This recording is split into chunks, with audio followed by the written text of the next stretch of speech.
Hey there, I'm John. Let's talk a little politics.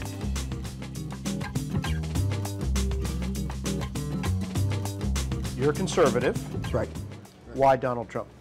When he started, people thought he was a joke.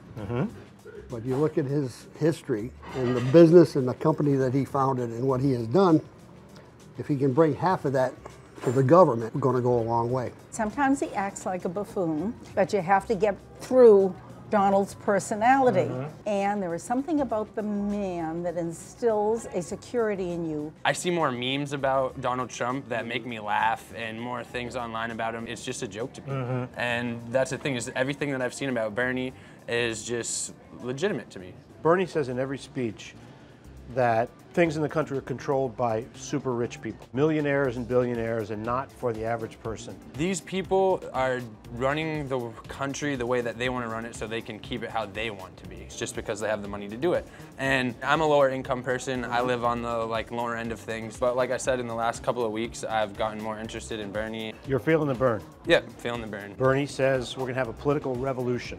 And Hillary's response is, that's not realistic. I've got the more realistic plans, and I've got the experience to get them done. What do you think about that? A massive revolution and overhaul is not going to happen overnight and not going to happen with one president, but we need somebody who's going to try and really put that effort in. There's so many people out there that need help. Here in Concord, we have a huge homeless problem. The facilities and the people are there to help, but the money to get it done is just not. It scares me that the Republican parties are trying to defund Planned Parenthood. That's a huge issue that Hillary is pushing. She has the support of the head of Planned Parenthood. Right. Is that persuasive to you? Does that make an impression on you? I like that that's important to her, yeah. Do you think the issue with drugs and opioids is a big problem? Huge.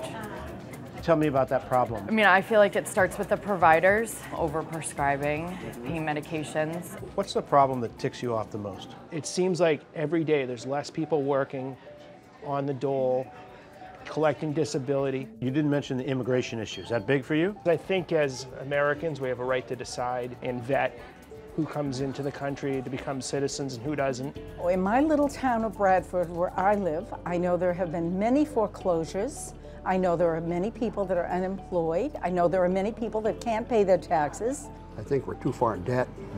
He needs to stabilize that real quick. Tell me what's different about this campaign from past New Hampshire campaigns. Just a lot of surprises. I think maybe way more surprises than I would ever have anticipated. You talking about Donald Trump? Well, first of all, I do like Donald Trump's slogan, "Let's make America great again." What really doesn't appeal to me is his whole presence and his attitude and his arrogance. If he would tone things down a little bit, he might be more acceptable to people like me. Coming out of Iowa, Trump, surprising to a lot of people from the polls, he did not win. Right. Cruz won. Right. Rubio came up.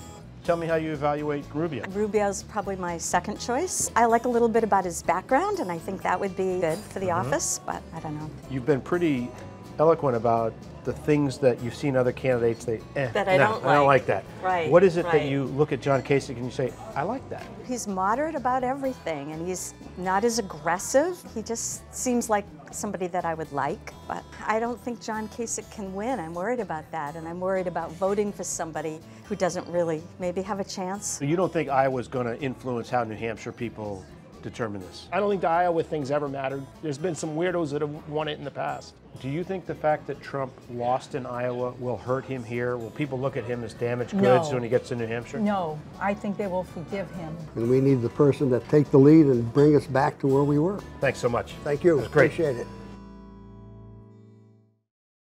Hey YouTube fans, I'm Landon Downey from CNBC. Thanks so much for checking out our channel. Here you'll find videos packed with all the info that you need to be smarter about your finances. Be sure and subscribe by clicking right here, and click on all the videos around me to see CNBC's original series Young Money, Tech Bet, Kramer's Mad Money, and all the latest from CNBC.